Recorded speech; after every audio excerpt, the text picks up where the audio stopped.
El cristianismo carnal se hace evidente y estas son sus obras: inmoralidad, impureza, libertinaje, idolatría, hechicería, proclividad a la hostilidad, inclinación al conflicto, celos, arrebatos pasionales, ambiciones carnales, disensiones, herejías, envidias, tendencias a embriagarse, festividades desenfrenadas y cosas semejantes.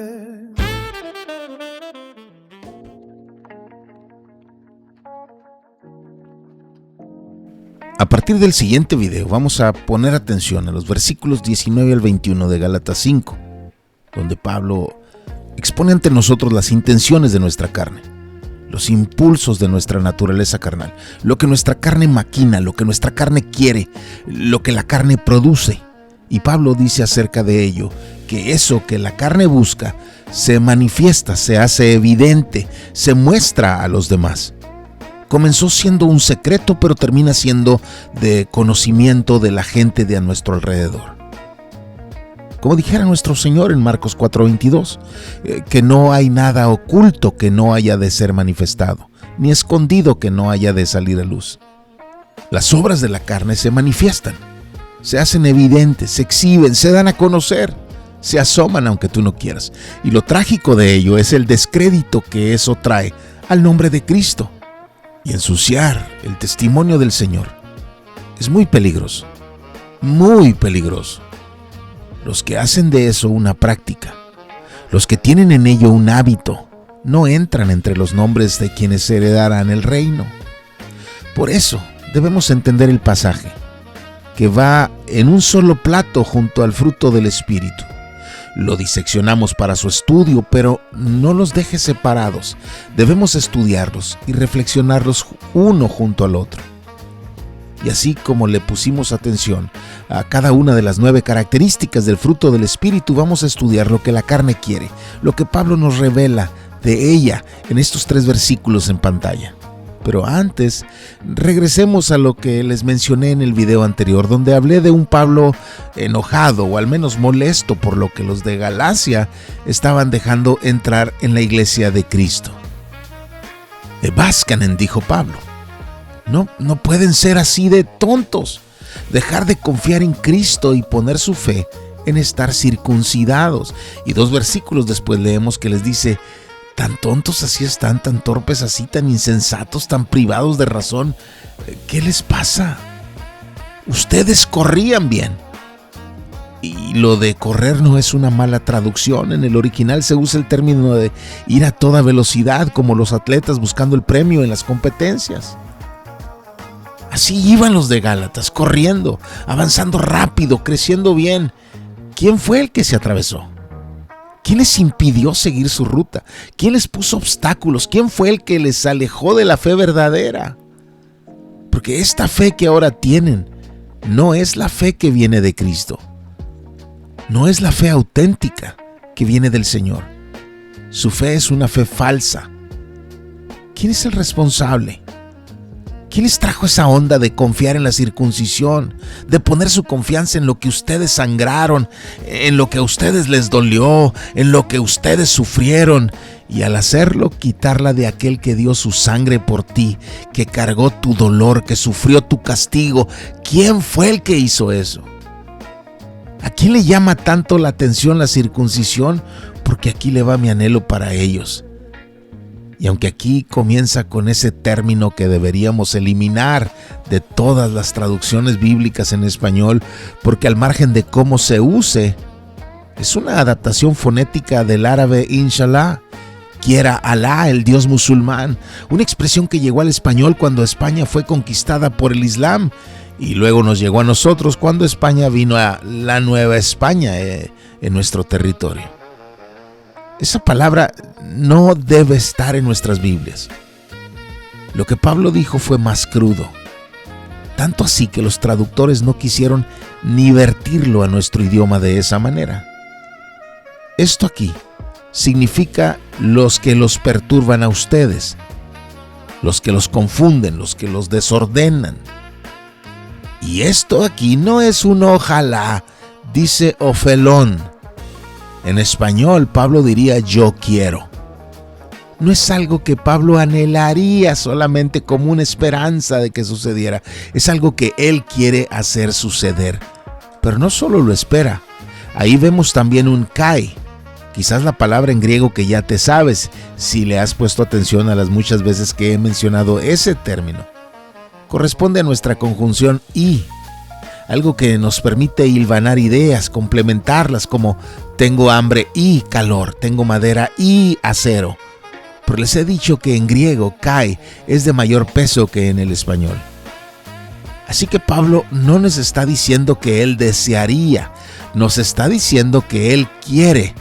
Está diciendo que él quiere y hará algo si está en él, si está a su alcance, si está en sus posibilidades hacer eso a esos que insisten en la circuncisión. Emascular a los que perturban a los creyentes, que significa extirpar sus órganos genitales. A esos que hablan de hacer una incisión en el prepucio y confiar en ello, Pablo les dice, si creen en eso de poner su confianza en ese corte, en esa sangre, en ese dolor, hagámoslo con más firmeza. Por eso les digo que Pablo estaba molesto al escribirles. Pero su coraje no es hacia los creyentes de Galacia. Pablo está actuando como lo haría cualquier padre protector, quizás sorprendido por la tontez de los creyentes de Galacia, pero con quienes estaba enojado era con quienes ponían a los de Galacia en peligro. Esos que les guiaban lejos de Cristo, con ellos sí estaba enojado. Y esta frase lo deja claro, ¿no? Nuestra confianza debe estar puesta en Cristo y no en nuestras acciones, como en este caso en el cumplimiento de la ley de Moisés. Pablo les había dicho, antes de venir la fe, es decir, antes del tiempo en que Cristo viniera y se entregara por nosotros, para que ahora nosotros pongamos nuestra fe en Él, antes de ese tiempo, estábamos encerrados bajo la ley, confinados para la fe que había de ser revelada.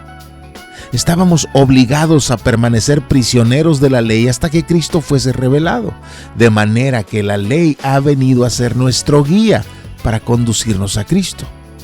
En griego dice que la ley fue el pedagogos, que en la cultura grecorromana era el esclavo a quien el pater familias, el padre de la familia, encargaba la tarea de instruir a los hijos. De ahí viene el término pedagogía, de pedagogos. Y luego dice, a fin de que seamos justificados, no por el cumplimiento de la ley. Recuerden que Pablo dijo que la ley no produce vida.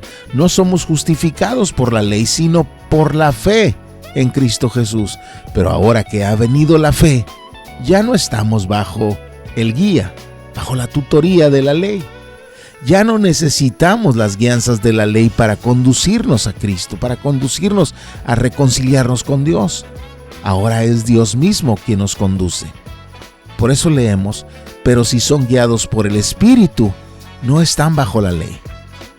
No significa que la ley es mala, no. Estamos hablando en un sentido soteriológico, si la ley sirve o no para nuestra salvación. Hay cristianos que ya tienen un pleito casado con la ley.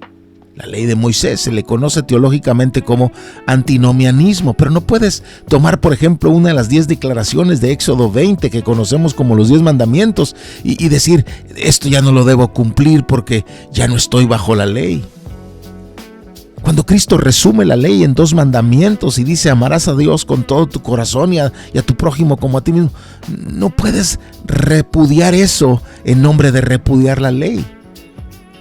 Cuando dice que los guiados por el Espíritu no están bajo la ley, se refiere a que no son conducidos a Dios a través de la ley. La ley nos conduce a Cristo, pero es Cristo quien nos conduce, quien nos salva, quien nos regenera, quien nos da vida.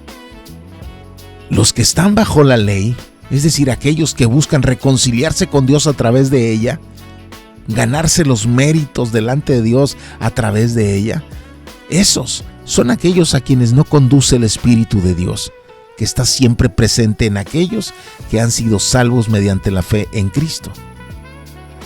Y cuando el Espíritu de Dios está en nosotros, su fruto brotará en nuestra vida, el fruto del Espíritu.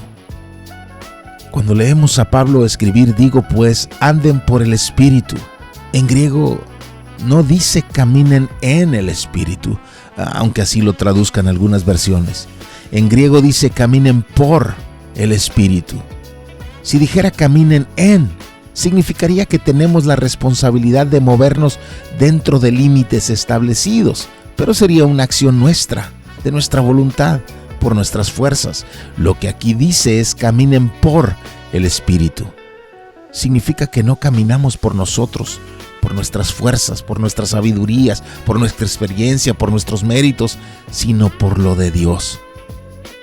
No significa que no haya áreas en las que Dios nos ordena tomar determinadas decisiones y acciones designadas. Sí las hay. Ya les dije en el video anterior que la Biblia nos hace 3 listas. Una de lo que el Espíritu produce en nosotros. Otra, esta que estamos estudiando, que es una lista de lo que la carne pretende lograr en nosotros. Y la tercera es una lista de virtudes que Dios nos pide desarrollar a partir de que Él nos conduce. Y de que produce en nosotros su fruto. Y de que nos da su poder. Y de que nos equipa con talentos, dones y llamados específicos. Pero esto aquí debemos leerlo en el contexto que aparece. Por eso leemos, caminen por el Espíritu y no cumplirán el deseo de la carne. Se alcanza a percibir el llamado que Pablo nos hace en griego, donde se nos indica a caminar por el Espíritu, y al caminar por el Espíritu no completaremos el deseo de la carne, que es lo que dice en griego. No significa que no te llegue el impulso, y en algunos casos la guerra se haga fuerte. Pero si caminamos por Dios, el plan de la carne, el anhelo de la carne, el propósito de la carne, no se completará. La carne tiene sus deseos y tú, al ser carnal, lo sabes. No todos batallamos con lo mismo, pero a la vez todos batallamos con lo mismo. Alguien está en guerra contra la lujuria, otro en guerra contra su forma violenta de responder, otro contra debilidades de carácter, etc. Pero todos estamos en guerra contra la carne. No me asustan los creyentes que están en medio de una guerra. Cuando alguien me dice, estoy sufriendo ataques en esta área, no lo pongo en una lista negra, no lo marco como una decepción. No, el creyente experimentará muchas veces eso a lo largo de toda su vida. Me preocupa más quien me dice que es perfecto, que no sufre embestidas de sus apetitos, que nada lo busca seducir. Escuchamos a uno de nuestros niños hablar de una lucha contra el Nintendo que nos roba el crecimiento en la palabra. La guerra estará en donde sea que tengamos un flanco descubierto, y cuando lo fortalezcamos simplemente se trasladará a otro flanco. Estar en medio de la guerra no es señal de derrota. Es parte de la vida en Cristo. Pero si caminamos por el Espíritu, los apetitos de la carne no se terminarán de cumplir. Tal vez nuestros pasos se muevan un poco en esa dirección, pero entonces nos abandonamos al mover del Espíritu y Él nos llevará en victoria hasta la siguiente guerra, y luego a la que sigue, y a la que sigue. En Mateo 4 leemos una frase que asusta a quien no la entiende. Nos dice que Cristo fue llevado por el Espíritu de Dios. Fue llevado por el Espíritu Santo. Fue llevado por el Espíritu al desierto para ser tentado por el diablo. Subraya, para ser tentado por el diablo. Dios sabía dónde estaba llevando a Cristo. Y el Espíritu le condujo ahí.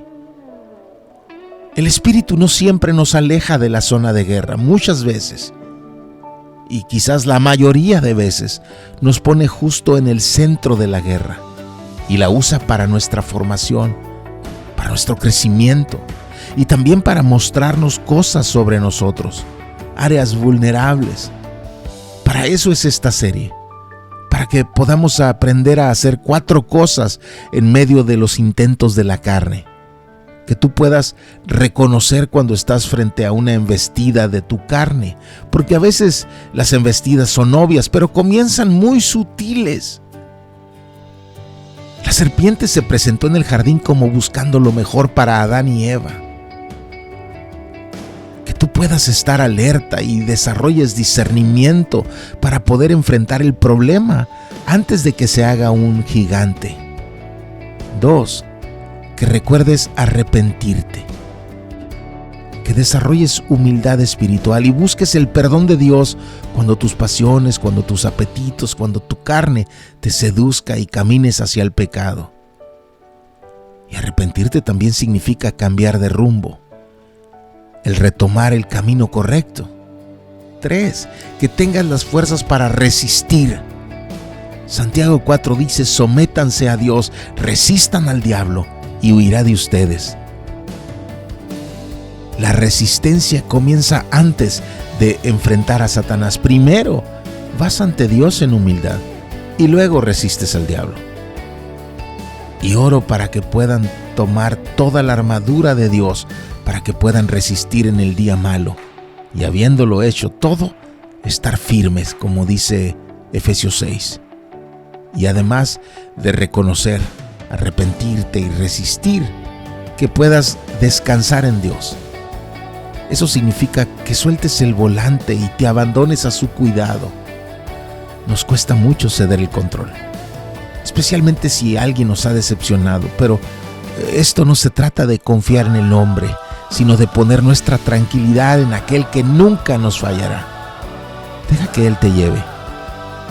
Camina por el Espíritu y no atiendas los deseos de la carne. Andemos por el Espíritu y no cumplamos el deseo de la carne, porque el cristianismo carnal se hace